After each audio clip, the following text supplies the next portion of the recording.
चलिए दोस्तों, आज एक चतुर टोपी वाले और कुछ बेहद शरारती बंदरों की मजेदार कहानी सुनते हैं।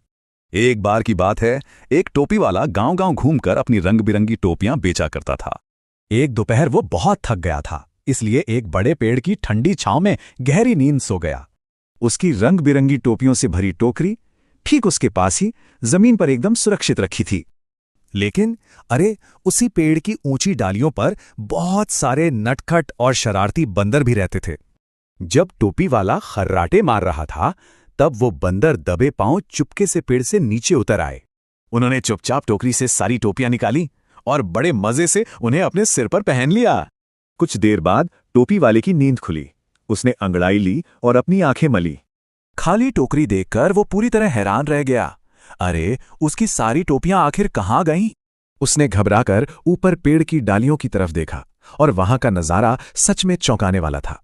नीचे जमीन पर बेचारा टोपी वाला परेशान खड़ा था और ऊपर बंदर उसकी टोपियां पहने मजे कर रहे थे।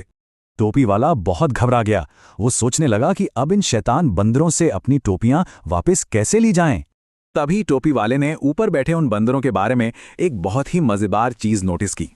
वो सारे नटखट बंदर उसकी हर एक हरकत की बिल्कुल हूबहू नकल उतार रहे थे। इन नकलची बंदरों को देखकर टोपी वाले के चतुर दिमाग की बत्ती जल उठी। उसे एक शानदार तरकीब सूझी। चलिए देखते हैं कि कैसे उसने सिर्फ 3 आसान और मजेदार कदमों में अपनी चाल चली। पहले कदम में उसने तुरंत अपने सिर से अपनी खुद की टोपी उतार ली। फिर उसने गुस्से का नाटक करते हुए अपनी टोपी जोर से जमीन पर पटक दी। और बिल्कुल जैसा सोचा था, उन नकलची बंदरों ने भी तुरंत वही काम किया। उन सभी बंदरों ने नासमझी में अपनी अपनी टोपियां नीचे जमीन पर फेंक दी। आखिर में चतुर टोपी वाले ने फुर्ती दिखाते हुए अपनी सारी टोपियां वापस टोकरी में भर लीं। शरारती बंदरों को चकमा देकर वो अपनी भरी हुई टोकरी के साथ खुशी खुशी वहां से चला गया। इस मजेदार कहानी से हम सबको एक बहुत ही जबरदस्त और काम की सीख मिलती है। अगर हम मुश्किल समय में भी अपना दिमाग शांत रखें तो समझदारी से कोई भी समस्या सुलझा सकते हैं।